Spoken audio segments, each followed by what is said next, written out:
Hello दोस्तों, स्वागत है आप सभी का हमारे YouTube चैनल एपीसी एकेडमी पे।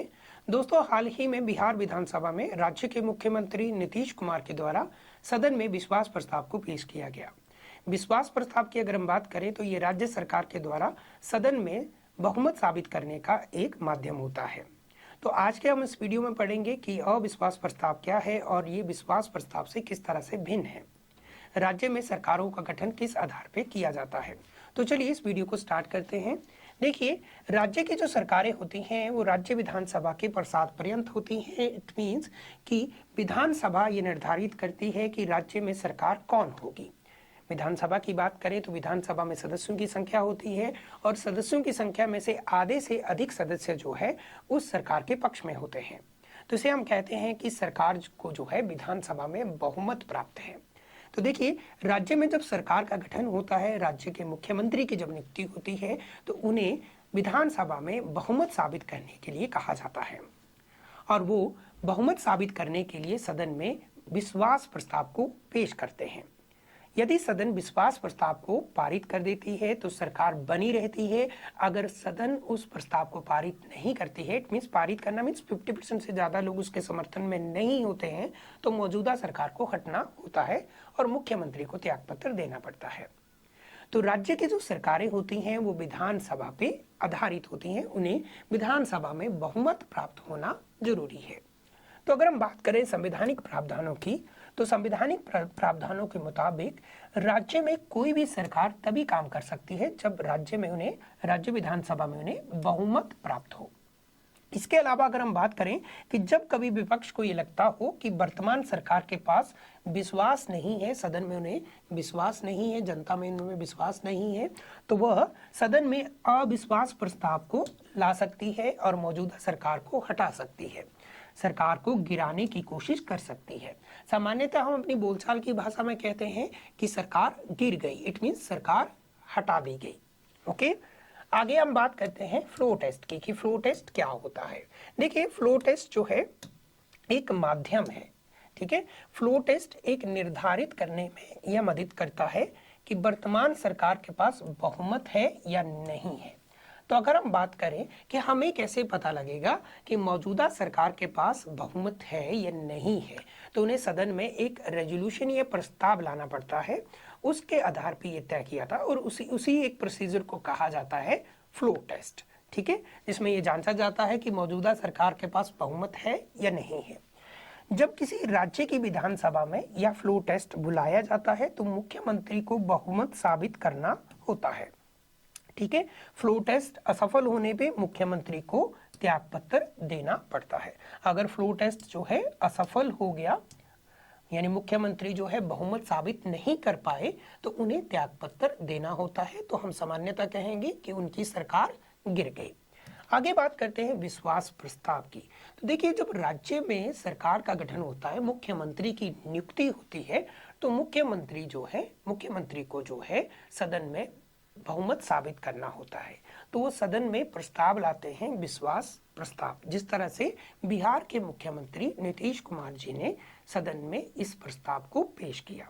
तो विश्वास प्रस्ताव की अगर हम बात करें तो विश्वास प्रस्ताव सरकार की तरफ से लाया जाता है। तो ये सत्ता पक्ष की तरफ से लाया जाता है, जिसमें वो साबित कर सके कि उनके पास सदन में बहुमत है। सदन में मीन्स लोक विधानसभा में उनके पास बहुमत है।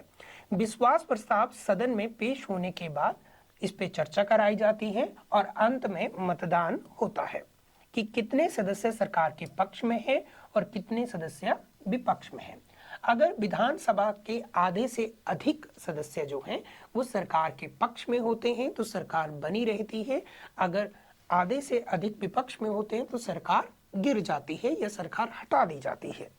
तो अगर वर्तमान सरकार के पास आधे से ज्यादा सदस्य सरकार के पक्ष में होते हैं तो सरकार को कोई खतरा नहीं होता, सरकार बनी रहती है। यदि आधे से अधिक सदस्य उनके समर्थन में नहीं होते हैं तो मौजूदा सरकार को हटना होता है, उन्हें त्यागपत्र देना पड़ता है। सरकार के जो अध्यक्ष होते हैं वो होते हैं मुख्यमंत्री, जो प्रमुख होते हैं। आगे बात करते हैं हम अविश्वास प्रस्ताव की। जैसा कि मैंने बताया कि सरकार बनाए रखने के लिए विधानसभा में बहुमत अनिवार्य होता है।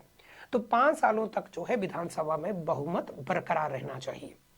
अगर विपक्ष को ये लगता है कि जैसे कि जब सरकार का गठन हुआ तब उनके पास बहुमत था, उन्होंने साबित भी कर दिया, बट आगे समय में किसी समय में उनके पास अगर विश्वास मत जो है हासिल नहीं है, बहुमत नहीं है, तो विपक्ष जो है सदन में एक प्रस्ताव लाके जो है फ्लोर टेस्ट करवा सकता है। तो इसे कहते हैं अविश्वास प्रस्ताव। तो अविश्वास प्रस्ताव जो है विपक्ष के द्वारा लाया जाता है। तो ये विपक्ष के द्वारा सरकार के विरुद्ध लाया जाता है। एक तरह से चैलेंज होता है कि मौजूदा सरकार के पास बहुमत नहीं है, अगर है तो वो साबित करे, फ्लोर टेस्ट करवाया जाए। तो यह प्रस्ताव लाने हेतु विधायक या सांसद, अब देखिए यह प्रस्ताव लोकसभा और विधानसभा दोनों जगह लाया जाता है। देखिए अगर हम केंद्रीय सरकार को हटाने की बात करें तो केंद्रीय सरकार लोकसभा के प्रसाद पर्यंत होती है, यानी लोकसभा अविश्वास प्रस्ताव को पारित करके केंद्रीय सरकार को हटा सकती है। वहीं अगर हम राज्य सरकार की बात करें तो राज्य सरकार जो है विधानसभा के प्रसाद पर्यंत होती है, अर्थात विधानसभा अविश्वास प्रस्ताव पारित करके सरकार को हटा सकती है। तो अविश्वास प्रस्ताव किसके द्वारा लाया जाता है?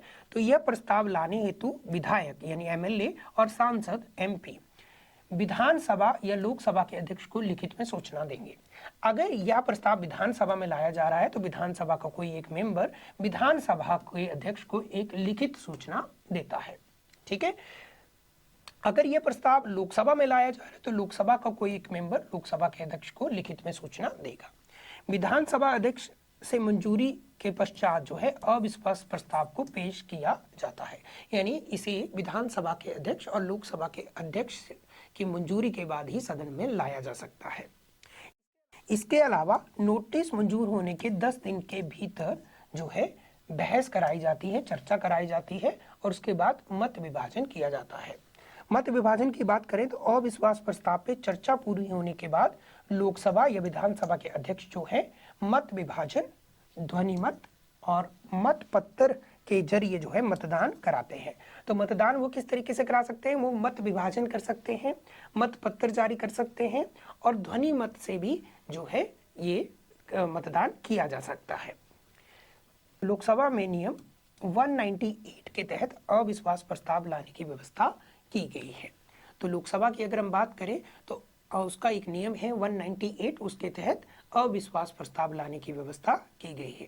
तो एक पॉइंट याद रखेंगे, देखिए जब राज्य में और केंद्र में सरकार का गठन होता है तो राज्य की बात करें तो राज्य की सरकार को बहुमत साबित करने के लिए विधानसभा में विश्वास प्रस्ताव को पेश किया जाता है। ठीक है। राज्य सरकार के द्वारा राज्य विधानसभा में बहुमत साबित करने के लिए वो एक प्रस्ताव लाते हैं जिसे कहा जाता है विश्वास प्रस्ताव।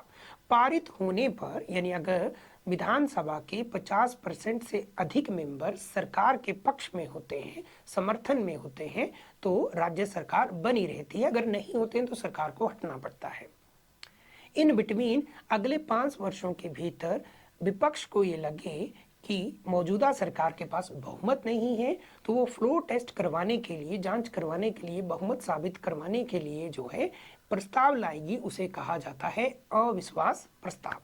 अगर ये पारित हो जाता है तो मौजूदा सरकार को हटना पड़ता है। ठीक है। तो हाल ही में बिहार विधानसभा में जो है फ्लोर टेस्ट करवाया गया। वहां की सरकार ने जो है यानी मुख्यमंत्री ने जो है सदन में विश्वास प्रस्ताव को पेश किया और अंततः वो पारित भी हो गया, तो उनकी सरकार बनी रही। तो चलिए आज के वीडियो के लिए बस इतना ही। होप्सो कि आपको ये वीडियो अच्छा लगा हो। अगर आपको ये वीडियो अच्छा लगा हो तो इसे लाइक, शेयर और कमेंट जरूर करें और हमारे चैनल को सब्सक्राइब करें। धन्यवाद।